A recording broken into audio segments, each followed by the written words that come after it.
Well, welcome, fellow adventurers, to Around the Pond, which is where we are going to be releasing our brand new podcast. And I'm very excited to bring this to you guys. I know we've been talking about it for a little bit here.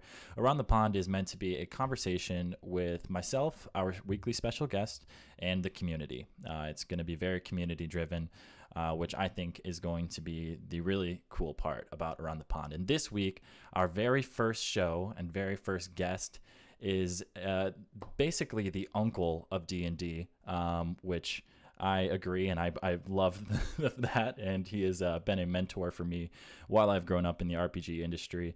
And he is the designer and head honcho of the fun and quick alternative RPG system, Swords and Wizardry. Matt Finch, thank you very much for coming on to be our very first guest. Welcome, sir. My pleasure, Ben. So What are we gonna talk about? we are going to talk about mainly on this show, today's show, we are going to be talking about your brand new Kickstarter, which a couple of the viewers have already coined this month as Finchuary, which is amazing. So we're going to talk a little bit about that, what's going on with the Kickstarter. And then we're going to pretty much hop right over, not using a frog pun there. We'll get in some viewers to have some conversation there. All right, So sounds great. why don't we start with you giving a little bit of a background or overview for Swords and Wizardry for the people who may not be familiar with it, which I'm sure, our audience, it's probably few, but we'll just make sure we cover that before we dive deep in. Sure. Well, I mean, even a lot of the people who know what it's about don't necessarily know all of the details. The last time that we did a show like this, there were a few people who were surprised at the different varieties of it. But Swords and Wizardry basically is a rewritten version of the rules of original Dungeons and Dragons. There are a couple of eras of original Dungeons and Dragons. Most people talk about the white box, which is the first box set, 3 books only, and then there's the sort of concept of full-blown original Dungeons and Dragons, because a lot was published after the white books, including 4 supplements, a bunch of magazine articles, and that's what complete addresses. Swords and Wizardry Complete is it's based on all of those supplements, plus various magazine articles, some of the house rules that were in place by people who played. It draws a little bit on the basic set, the blue book basic set, by Dr. Holmes, and because that was originally written for original D&D rather than as the basic set for advanced D&D. So that's basically what it is. Is it's the original rules rewritten so that it doesn't violate any copyright. It has got an SRD for it, meaning that it can be published under the Open Game License. It is itself published under the Open Game License, and so that's in a nutshell, that's what it is. Hmm. So Yeah. That was a really good sentiment from you. And the part that I love about it the most is that it does have the SRD and falls under the OGL. And I think one of the main compliments of Swords and Wizardry, being like a fun and quick alternative and, true to the OSR, is that it's still being published and written for today, through Frog God Games and then, some other third party publishers. And the coolest part about it is it's now coming out in box set form. And you knew I was going to pivot to this quickly. We got to plug your baby here. This amazing Kickstarter that has been absolutely rolling in the first couple days. That has exceeded my expectations for it immensely. And it's been immensely successful so far. But we still got, at the time of recording this, there's still 29 days on this Kickstarter. yeah, it took off right from day one in a pretty big way. It's over my expectations. I think. I guess it's. Hang on a second. Let me actually look at where we are at the moment. Looks like we're So, at currently 853 backers, which is a large number. That is a very large number yeah, for tabletop Kickstarters.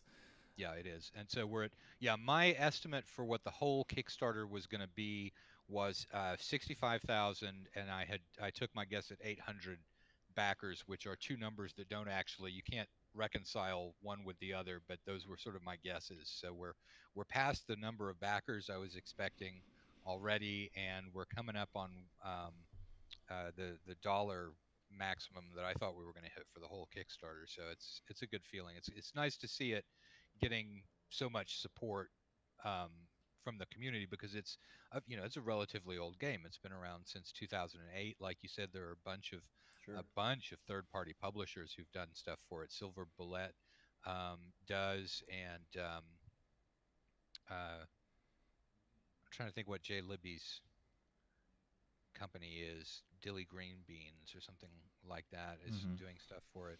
Um, there are, the Midderlands campaign was done with Swords and Wizardry. Lots and lots and lots of third-party publishers have done things for it.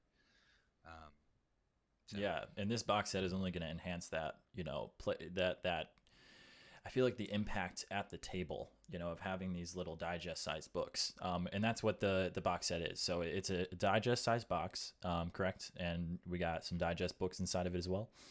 yeah, yeah, it's gonna have four digest-sized books inside. One of them's a player book, and then a second one is going to be the spells because the it ends up being too long if you try and keep the spells in there. And the Mm. spells is going to be useful as a separate book anyway, just because it's something that people refer to during the game. And then there's going to be, your classic Book of Monsters, as one would expect, and then there's going to be a referee's guidebook as well. So those are the books that are going to be in there, and then there's also going to be a little pad of character sheets and some dice, just so that there's stuff in there so that you're not just opening a box and seeing books inside. There'll be stuff in there that'll rattle when you shake the box, and little touches like that. It's going to be shrink wrapped, which is cool. Oh, nice. Um, I actually adds didn't know that one. absolutely yeah, well, it adds absolutely nothing to anything except for the fact that shrink wrapping is fun to rip open and get to your box. Well, So it looks like Alex Kammer's never going to play Swords and Wizardry in the box set. He's going to leave that shrink wrap on until until the very last minute.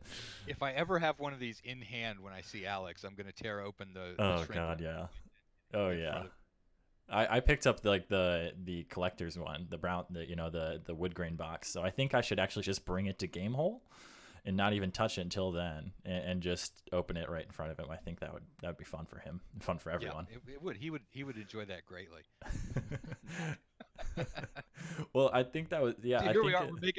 We're making fun of the collectors because shrink wrap adds tremendously to the value of something that's a collectible, and it's always the bidding goes way higher for things in oh shrink yeah. wrap, and the collectors just can't stand to see these things just sort of ripped open and played with. Sometimes Alex does actually play with stuff, but he always keeps a shrink wrap version as well, I think. Yes. Yeah. I'm currently in the collecting phase still of I'll just get my hands on the cheap one so I can read it and play it.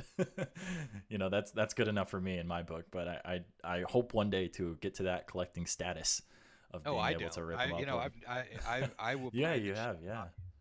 the cheap copies of stuff, use them. I only get it to play with. So Yeah, yeah, I do remember. I think we had a conversation about that. But it's awesome that we've hit and we've gone over your estimation for backers, which is the real important one, especially on a game system. So that way we can get this game system into as many hands as possible. So if you're a viewer and you have not checked out the Kickstarter yet, the links are completely available on YouTube and Anchor.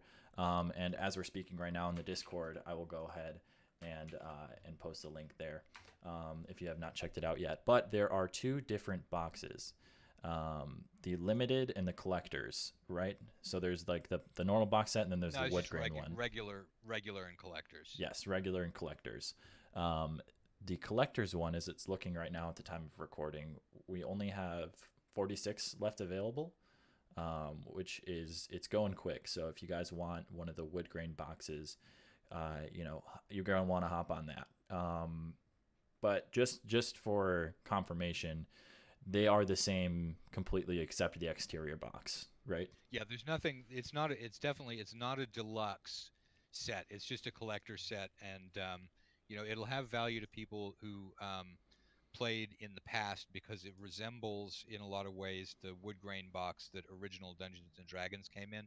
But there's no special content or anything to it like that. It's just the aesthetic of it, whichever one you prefer. And there are only going to be 500 of the collector boxes, so there's going to be scarcity. They probably will go up in value, but Really, they're not. There's no kind of special dice or anything like that in there. Cool. So Yeah, yeah, for sure. I'm going to ask you this question just to address some of the questions that I've seen pretty commonly thrown around on the Kickstarter and on and in Facebook, and just know every one of our socials in general. Um, will there be the extras pack available at the end of the campaign for people to pick that up who might want to add that? yeah, well, there's some confusion in the tier levels that results from the fact that we said specifically 500 books. What we should have said was however many we sell in the Kickstarter plus, 50 or whatever it was, because Mm-hmm. by having that limit on the number of books, we had to divide them up between here are some that are allocated to the tier that doesn't have extras. Here are some that are allocated to a tier that does have extras. And so that's causing confusion. But the answer to the question is that, yeah, what's going to happen is that when the Kickstarter's done and the books are in the warehouse, we're going to give everybody a link to the Frog God website where they can pay the postage for their book and get it shipped to them. That'll be a lot like Backer Kit. When you do that, you'll have the option to buy as many of anything that's in the Kickstarter except for the collector's box. So you can buy as many regular boxes as you want to. You can buy as many of the extras packs as you want to. Um, and so that's all going to be available. In fact, you can construct any tier of this Kickstarter from any other tier, basically, which, looking back Sure. at it, is probably not the smartest way to have organized it, but there we go.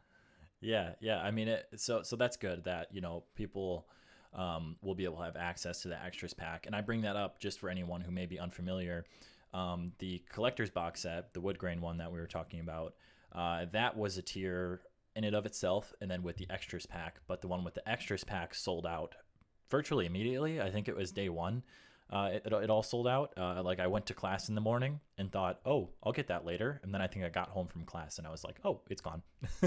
So it went quick. But it's awesome that it will be available on the Frog God site post campaign. And there will be no backer kit or pledge manager. That will all be done through the Frog God Games website. So if you already have an account set up and everything, it'll be super easy. But it will be super easy nonetheless. I think I'm most hype about a referee screen. Uh, so, are you able to give us some insight on what's inside that referee screen? Nope. Nope. Dang it! I was hoping I would get you on that one.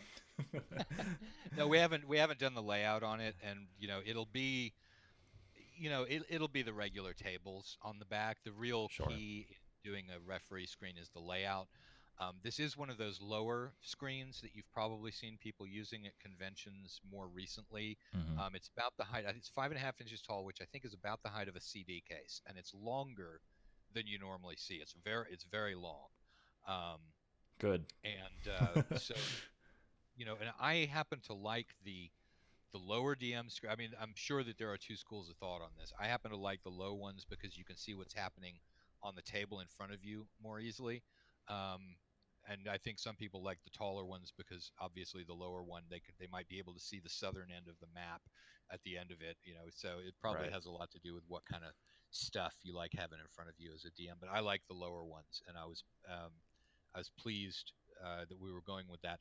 As it turns out, we didn't have any choice anyway because a larger DM screen couldn't be put away in the box. This one will be fittable into the box. Oh, cool. Um, so even though it's not sold in the box, you should be able to stow that away in the box with the other stuff. That's awesome. I actually didn't know that. Yeah, I'm learning. I'm learning, a ton from this interview. This is cool. Yeah, I agree with you on the shorter DM screen or the shorter referee screen when I use them, and especially having it a little bit longer as well is cool because you can kind of fit more inside of it because it will cover a little bit more of an area. I'm not sure on mathematics, but whenever I use sometimes referee screen, I feel a little pinched on space behind the screen. Yeah, and they fall over too, the tall ones. Yeah, yeah, definitely. So dice is added. That's really cool. Are you able to tell us anything about Baron's Gambit, the adventure that is in this? Yeah, it's well, what would you like to know about it?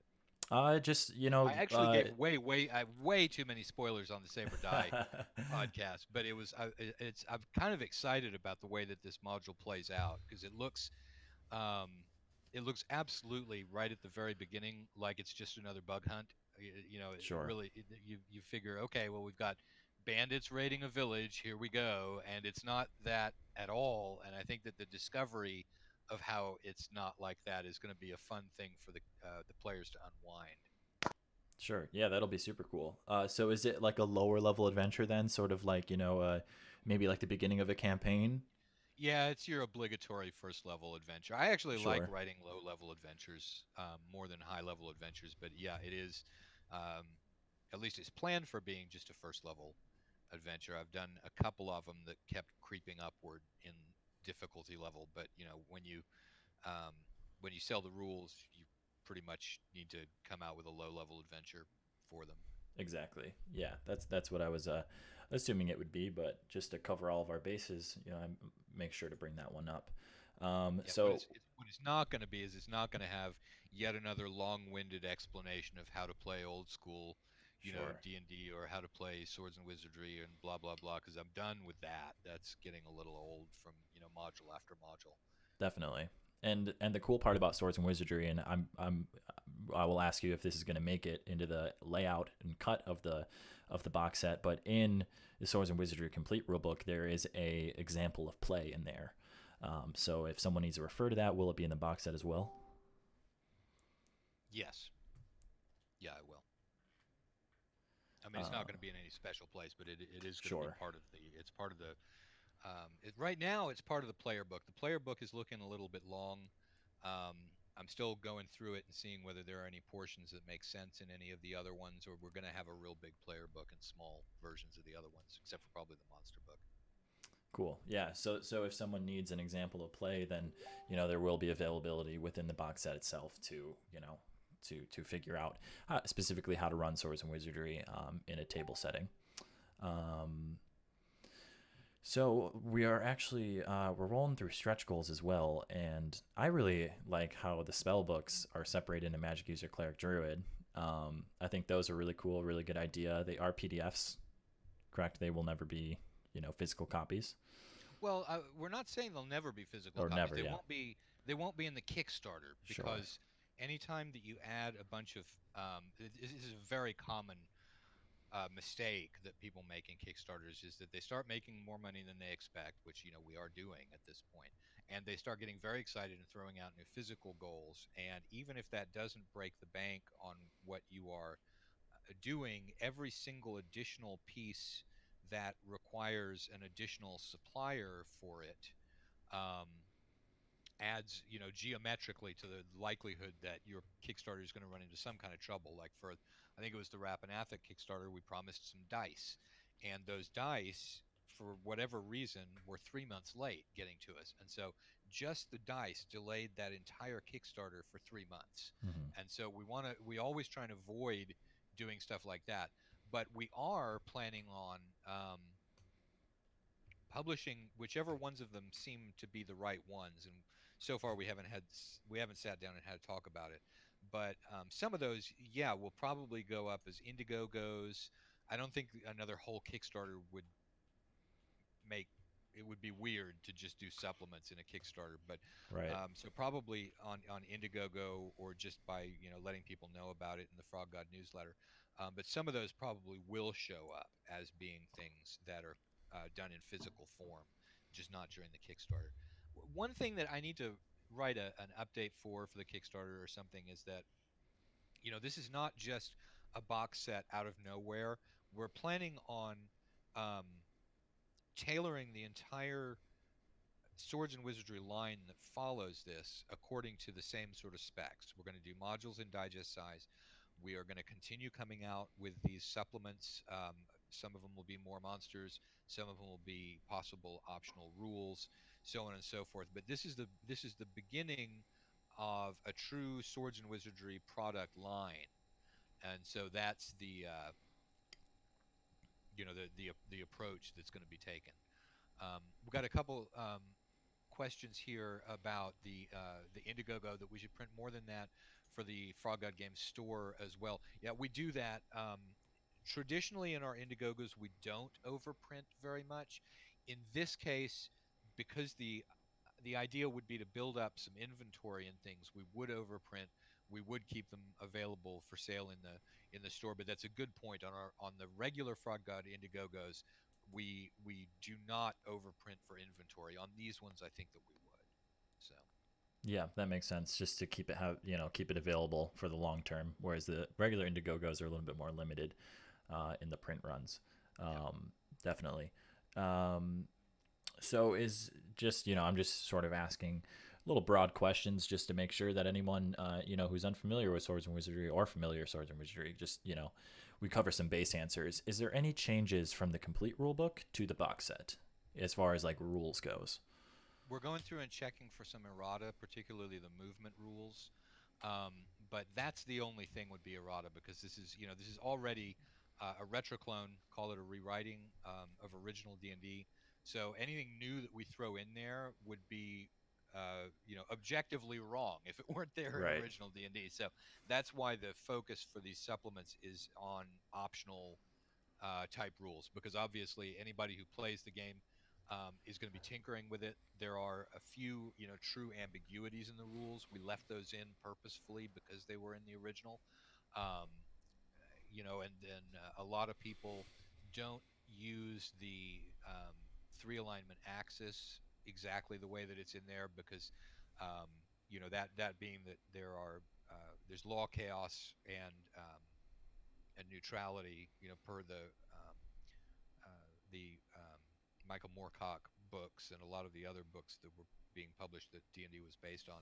Mm-hmm. But most people like to have some sort of concept of good and evil in there, and you started seeing that come out even during the OD&D days, with a good or evil being put in parentheses after the alignment. And so we'll probably put in some stuff about using it with additional axes of alignment in there. Just things like that. A lot of people like to use some kind of house rules.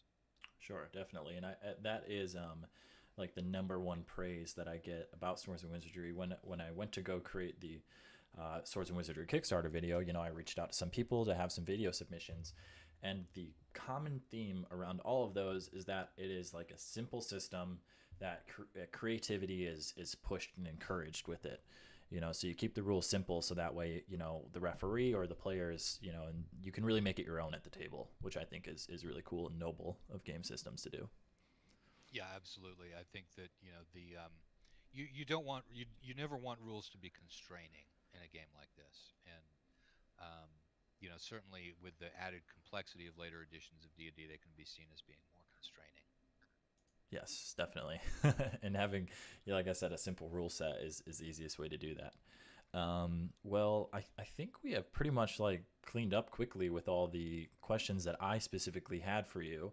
So unless you have something or an announcement or anything you want to talk about, we can go ahead and open it up to the viewers to bring into the conversation. Nope, I think that we can move on. Razzle9 had one question that I wanted to answer. Have we considered converting the attack matrices to THAC0 notation? And with original D&D, Razzle, there is when you get up above, I think it's armor class 0 or -1, there is a whole sequence of 20s before you get higher than that. So THAC0 actually fails at a certain point. It only works between armor class 9 and armor class 0. And after that, because of that series of 20s, THAC0 fails to work. That was one of the things that they um, changed, I think, in second edition in order to have THAC0 work. That's a good first question. And a great first answer. So if you guys do have any questions for Matt, you can either go ahead and fire them off in the chat section, or you can say me in the chat, and I will go ahead and unmute you so you can use your microphone to ask if you wish to do it that way. So you can either ask it verbally, or you can just go ahead and type them in the chat, and then Matt is a professional. He's a recording professional. He's got his own YouTube channel and has appeared on podcasts multiple times. So it's cool that you're partially running it with me. It's really awesome. So yeah, this is the part of conversation where it's all open. But I do have a sort of setting the stage question to sort of uh, fuel some conversation. Do you ever see? I know it's going beyond what we're just talk about and looking into the future more. But do you ever see sort of like a second edition of Swords and Wizardry, or would you like to stay true to this? I want to stay true to this. I don't. I mean, I with house rules. I mean, I improve. I can improve on my personal Swords and Wizardry game by doing one or two things that I like. But the thing is that other people can improve on it in different ways, and that's the whole um, point, I think, or at least one of the very strong points about OD&D is that it's very easily tinkered with, um, and that I think is one of the real strong points of it. And so other people might very well prefer different house rules than the ones I use, and the second that I put them out as being my house rules, there's the sense that some people may be like, oh well, that's the official thing, and it's not. I'm not a game designer at all. I'm just a game rewriter. So my rules are not necessarily better than anyone else's. And I've certainly come up with some real terrible clunkers of house rules too. So Okay. Yeah, it totally makes sense to stay true to sort of the original vision of Swords and Wizardry. And, I do agree because it also kind of pushes you down a rabbit hole at some point of, adding supplement books after supplement books and supplement books, not to name any edition or anyone who has done that. But, we have seen in the past of how that can be a little dangerous. you've just named every edition. Some more than others. Looks like we do have a question from Bruce. Are you ever going to do a book for Jordoba, or did that Kickstarter already go? No, I haven't yet. It was because I started doing more stuff for Frog God. Um, I'll probably at some point go back to the Jordiba stuff, but it's not front burner right now because one of the things I want to really focus on is getting this particular, new look, new feel Swords and Wizardry product line out there, and then when that's out, I think I'll sort of turn back to Jordiba a little bit. Jordiba is just what it is it's the campaign that I used when I was doing an online um, game of Swords and Wizardry. I was also running fifth edition version of it as well, and did a couple of little books about the campaign world, and we'll probably get back to that. But at the moment, it's not the top thing on my mind. Definitely. Now, Uh, before we turn over to other questions, I'm amazed that you skipped the space hamster question. was there a space hamster question? There's a space hamster question. So no on space hamsters. Now, see, I like space hamsters better than I like gnomes. Huh. That might be a little Giant bit of a space hot take. hamsters. They're giant space hamsters, not just regular space hamsters. Because in the Baldur's Gate game, Boo is a miniature giant space hamster, giant miniature space hamster. So the regular space hamster is considerably larger than Boo. Very important for everyone to know. Yes, that is the official statement of Matthew Finch, and will forever be known as such. Is So are you not currently running the Jordiba campaign anymore in the game? No, I quit that because there were technical difficulties with it when Google Hangout shut down. That was by far the easiest and most intuitive way to stream one of those things, Right. because I was having to do the streaming and the DMing and messing around with the miniatures all at the same time because we had the camera's eye view, the miniature's eye view with the camera, and so making the interface more complicated was really just more than I could handle, and so we just took a break from that. At some point, I'll get Zoom going or something like that. So Yeah, that is definitely it's logistically difficult to run campaigns over online. That is probably like the most requested thing for the Frog God YouTube channel is a live play Swords and Wizardry game. And I'm trying my best to figure out how to do that the right way. But when I do it, I want it to be done justice. I don't just want to kind of throw anything out there. And it's definitely difficult to do. Use Streamlabs. Yes, I actually streamed on Twitch.tv for like that's kind of how I got my quote unquote break into like the gaming industry, I guess. But that was like video games, not specifically live play D&D games. But it is still kind of difficult. I was a part of the Rappanathic live stream play test that we did when that was being released and converted for 5th edition. It's just a little difficult to do, and sort of being like a bit of a one-man army that's in college and working full-time and everything. It's kind of difficult to find time to make sure it's all done the right way. My dream is to have all of my players in one spot, which I know, like I said, pretty much a dream at this point. I'll have all my players in one spot, so that way we're actually live and in the same room, because I think that would be the best. Then you get to learn how to be a sound engineer with a bunch of mics in the room. It's not a whole lot easier doing it that way, but no, not at all. I agree. It would be easier in terms of the computer side of things. Yeah, the only saving grace I have with that one is one of my buddies has had a band and been the lead vocalist for a band for since we were like in high school, so he's pretty much got all that figured out. So I'm just gonna be you do that. The best thing to do is if you can find someone to delegate it to, then you're golden. Yes, which at this point I don't have a lot of delegatees, so anything cool that I want to do, I'm like, oh, now I have to go figure out how to do this, which generally it's pretty simple after a couple days of research, but getting to that is hard. Rule number one of almost anything is get minions. I mean, that's exactly. That rule will help you through your entire life. Mage just said, find yourself a Pex. I do need to find a Pex. I need like 7 Pexes, to be honest, with all the things that I want to do. But yeah, that having a live play game would be really cool. And having your campaign book would be even cooler, in my opinion. So thank you for that question. That was pretty cool.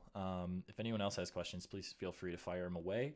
I'm not sure if you're allowed to speak on this, but do you have any plans to, write a long-lasting campaign book for Swords and Wizardry? Perhaps as like a later Kickstarter, something like like a large-scale campaign.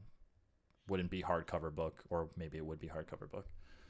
I don't have any plans for that right now, partly because, partly just to be, mercenary about it. It's not good business for a company to be trying to do 2 campaigns. Right. That you're selling to 2 different audiences who prefer one or the other. And I'm talking to you, 2nd edition Dungeons and Dragons. And I've got the Jordiba campaign, which is the one that I do. So no, I don't have any real plans to do that, although you never know where these supplements are going to go to. If that's something that a lot of people ask for, that's something that might end up being in the supplements. So cool. Don't know. Very awesome. Looks like the real Epi has asked a question. Will there ever be a Swords and Wizardry rule set for Fantasy Grounds? Yeah, as soon as we can get somebody to write it. The difficulty is that it requires the skill to actually do something in Fantasy Grounds, and so far we haven't gotten volunteers to do it. We haven't run across people. A lot of people have the capability to do it, but don't have the time to do it, which is like anything else in the world. But yeah, we would love to do that. Very cool. That'd be awesome. That would definitely make my life a little easier with doing a stream of Swords and Wizardry if it were all just in Fantasy Grams for you. I meant StreamYards. I meant use Streamlabs. Oh, okay, cool. Yeah, I used Streamlabs at the end of my streaming career. But Matt, I just have some like little fun questions for you. What is your favorite all-time module that is written? Could be old school D&D, new school. Preferably not something you've written, but what's like your favorite module or favorite couple? Well, honestly, my favorite one in terms of playability is actually B2, Keep on the Borderlands, I think. It's not the most wildly creative of them, and it probably doesn't come out top in any of the different categories you might think of for judging what makes a module good, but it comes in so high in lots of them. Um, it has very few serious weak points, um, other than the fact that the dungeons are about a 5-minute walk from the keep. But other than that, it's that's a pretty tight module for using. And I've got a real um, fond place in my heart for G1, the Steading of the Hill Giant Chief. Mm-hmm. Um, that one is way up there. I'm not sure it's everyone I've ever heard play that ends up in a giant kill fest in the middle of the party that the Giants are having. But there are actually other ways around it. I just don't think anybody ever gets it, you know, the way that it was probably intended to get God. Um, Sinister Secret of Saltmarsh is good. Um, Classic. I seem I seem to recall that Against the Cult of the Reptile God is really good too. I'm just not sure whether I'm mixing that up with another one. But that one's got The kind of a Douglas Niles mystery. module, right? Yeah, Yeah. yeah, it's got kind of a mystery component to it. I mean, I think that the greatest all-time introduction to dungeoneering adventures is actually B1 In Search of the Unknown. Yeah. Yeah. But that one didn't have monsters in it, so you can't really compare that to regular modules. But in terms of getting the feel going and just the little touches that were in there, really makes that one kind of the quintessential dungeon adventure for me.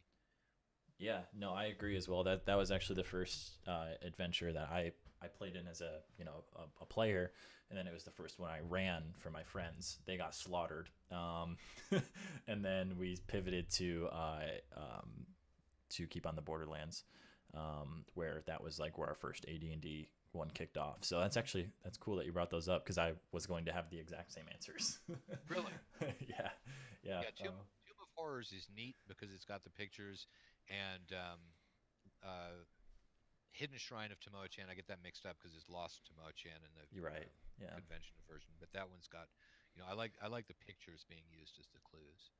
But I don't think that those really nailed the top of the spectrum for me.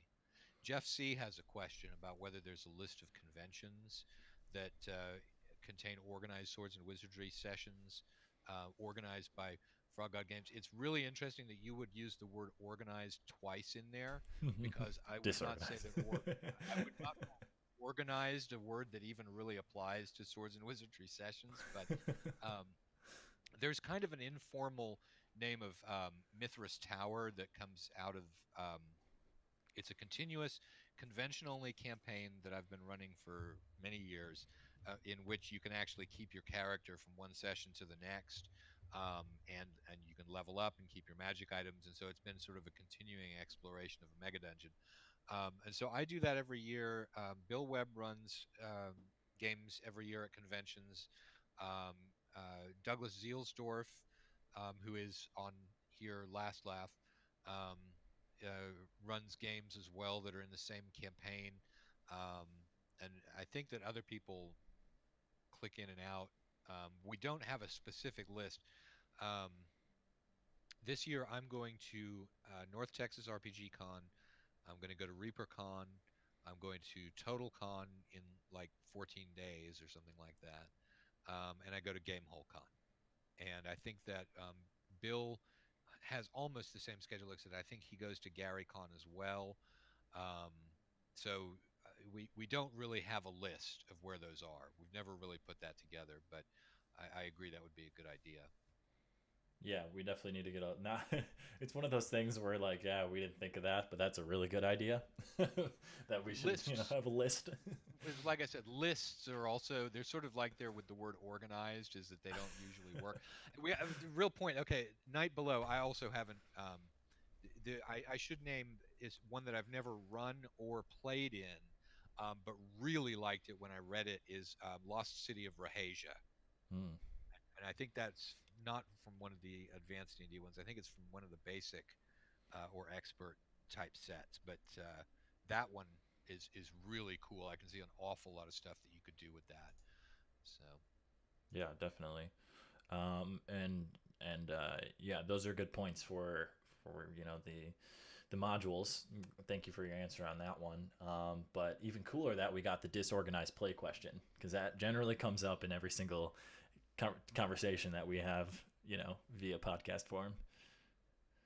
And they're really cool sessions. I will 100%. Sorry, I have to clear my throat. I will 100% vouch for them since I've played in them. But there's also a really good group of people that consistently play in these games. And I won't rattle off names just in case anyone doesn't want their name being thrown out there. But it's a solid group of I would say 6 to 8 people that consistently kind of go to these conventions and all play in the game. So it's more than that. The Oh, Chulik family is true. four people right there. The ones that encounter me often, the unlucky ones that have to encounter Ben. Yeah, I would say I've probably got about 10 or 12 regulars who don't necessarily show up in every game, but who show up across the convention, maybe more than that. And Bill has a group of people who play with him that's got a lot of overlap, but not always, it's not precisely the same two groups of people. Yeah. So if you're looking for sort of like a convention group to travel with, that's a really, really good opportunity to have a lot of fun at games. Hang on, so maybe it's not Rahasia. Maybe it's the Lost City.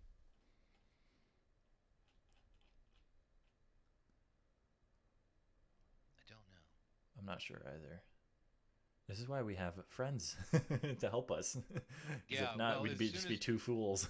Well, it's as soon as I saw Rahasia written down that yes, that's it. The Mulvey adventure. Yeah, it's Before the Lost City by Tom Mulvey. Oh, it's actually by Tom Mulvey too. Yeah, I like his stuff. But that's the one I'm thinking of is Before the Lost City. It's not Rahasia. Very cool. So then my next question was going to be just, random questions for you. Do you think Swords and Wizardry is your favorite thing you've ever written? I know that might kind of sound, like a stupid question. But, is there anything that you've written during your career that really sticks out to you? And when you think about the amazing career you've had and will continue to have, what sort of is your prized gem that's sitting on your mantle that you're like, wow, I did that? Is it Swords and Wizardry? No, I mean, like I said, Swords and Wizardry wasn't a super creative work. It was, when I came up with the idea of the retroclones with Osric, and really it's more of, the part that was creative there was actually handling the law. As an attorney, I thought it was a nice creative use of the law to handle the copyright violation issues. But those were basically rewrites of rules that other people wrote. I mean, I think that Cyclopean Deeps may be one of the things that I'm most proud of, and Tome of Adventure Design. Even though Tome of Adventure Design is not super creative because it's lists of tables, but there is an art to making good tables. So Cyclopean Deeps and Tome of Adventure Design. I really like the Borderland provinces too. So yeah, well, Chuck loves tables, I've heard. So yeah, keep it up with the tables. We all love tables. I think the favorite single module that I've ever done is probably Spire of Iron and Crystal. Very cool. So yeah, I've written a lot of stuff. Yeah, you definitely have. And that wasn't meant to be a question to trip you up or anything. I just I think a lot of writers have that one work that they look at, and whether it was something of just pure inspiration that they had while they were gazing at a waterfall at their maybe like a tough point in their life. But yeah, I know it's always cool to hear those stories from writers of just the works that really inspired many people, but more important, inspired themselves. So it's always cool to hear those stories. So unless anyone has any more questions for Matt, we'll probably wrap up here. We're a good 45 minutes into the podcast. This is the first one, which I think it's gone pretty smoothly. But the time for these podcasts will be about 45 minutes to an hour. so that way it's listenable. Most importantly, you can listen to it to and from work or while you're working or anything like that.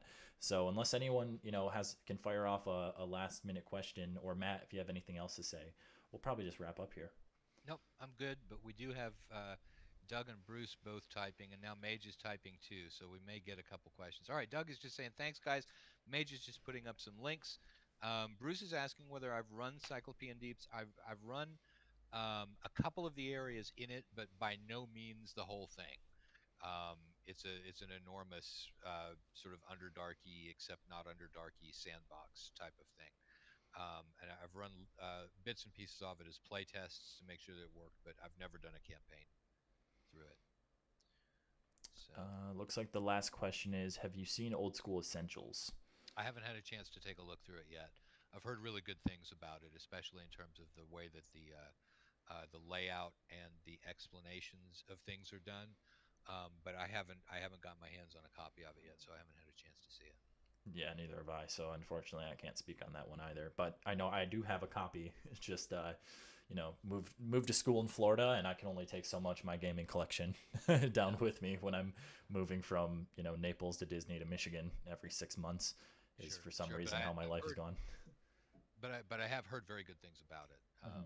It's just I can't Agreed. speak on that. Yeah, totally. Well, I think that's where we will wrap up, guys. If you are currently listening on Anchor, thank you very much, because our Anchor channel is super new. Go ahead and give us a follow there so you never miss a podcast. And if you're on YouTube, go ahead and subscribe for more content. We're going to be doing one of these podcasts a week. Thank you very much, Matt, for taking the time to talk to me and hang out with the community. I'm very honored to have you in as our first special guest. So thank you very much. I'm not sure that you should be honored by it, but I am. I'm gonna give you at least that much credit. all right. Well, in that case, Ben, if we're signing off, I'll go ahead and give you my signature line of no matter what kind of Dungeons and Dragons it is that you play, imagine the hell out of it. Imagine the hell out of it and keep going on adventures worth winning. Thanks, Matt.